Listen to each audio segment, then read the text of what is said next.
Perkenalkan, kami dari kelompok 3 ingin mempresentasikan tentang ketika nilai bisa dibeli, ilmu kehilangan arti.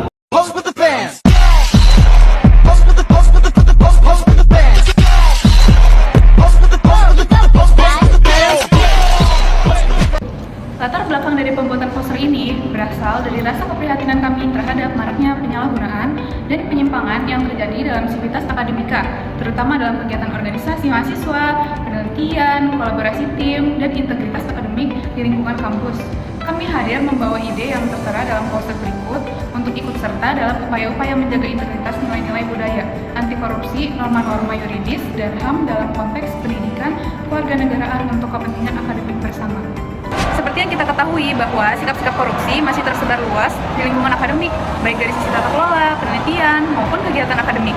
Secara harfiah, korupsi adalah tindak penyalahgunaan, kekuasaan atau jabatan untuk keuntungan pribadi atau kelompok yang bisa berupa penyuapan, penggelapan uang, dan pembuatan melawan hukum lainnya yang merugikan negara atau organisasi. Dengan adanya perilaku korupsi, terjadilah pelanggaran terhadap norma yuridis yang ada dan mencederai hak asasi manusia yang dirugikan.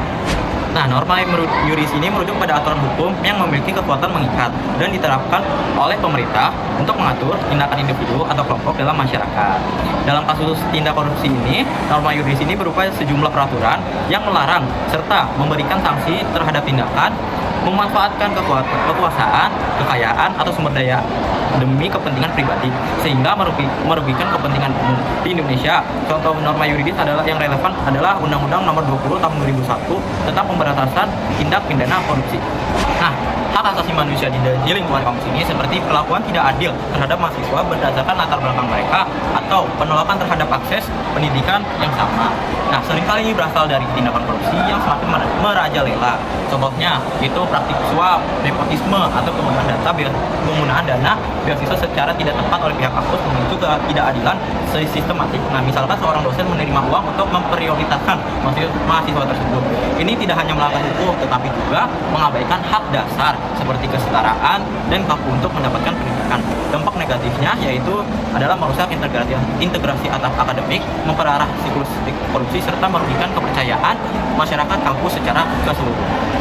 Integrity Campus Network adalah proyek inovatif berbasis platform digital yang bertujuan untuk membangun ekosistem anti korupsi, hak asasi manusia, dan juga norma yuridis di lingkungan kampus.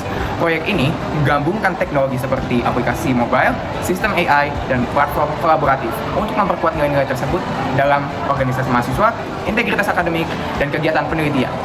Proyek ICN terdiri dari 4 pilar utama, yaitu 1. Platform digital untuk pelaporan dan monitoring, terdiri dari aplikasi mobile seperti apps yang memungkinkan penggunanya untuk melaporkan kasus korupsi secara anonim. Terus ada sistem AI seperti pendeteksi plagiarism dalam penelitian atau pelanggaran etika yang terintegrasi ke database dari norma yuridis kampus.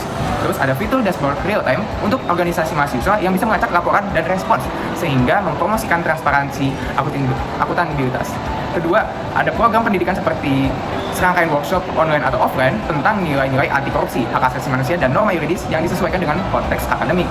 Yang ketiga, ada kolaborasi dan jaringan komunitas, forum digital untuk kolaborasi tim di mana mahasiswa dan dosen bisa bekerja sama dalam proyek penelitian yang berfokus pada isu anti korupsi dan HAM. Dan yang terakhir, ada evaluasi dan umpan balik berupa sistem survei dan analitik mengevaluasi efektivitas dari proyek ini. Manfaat dari Integrity Campus Network adalah untuk pencegahan korupsi, penegakan HAM, peningkatan integritas akademik, dan juga dukungan pada kegiatan penelitian. Sekian pemaparan poster dari kelompok kami. Kurang lebihnya mohon maaf. Wassalamualaikum warahmatullahi wabarakatuh.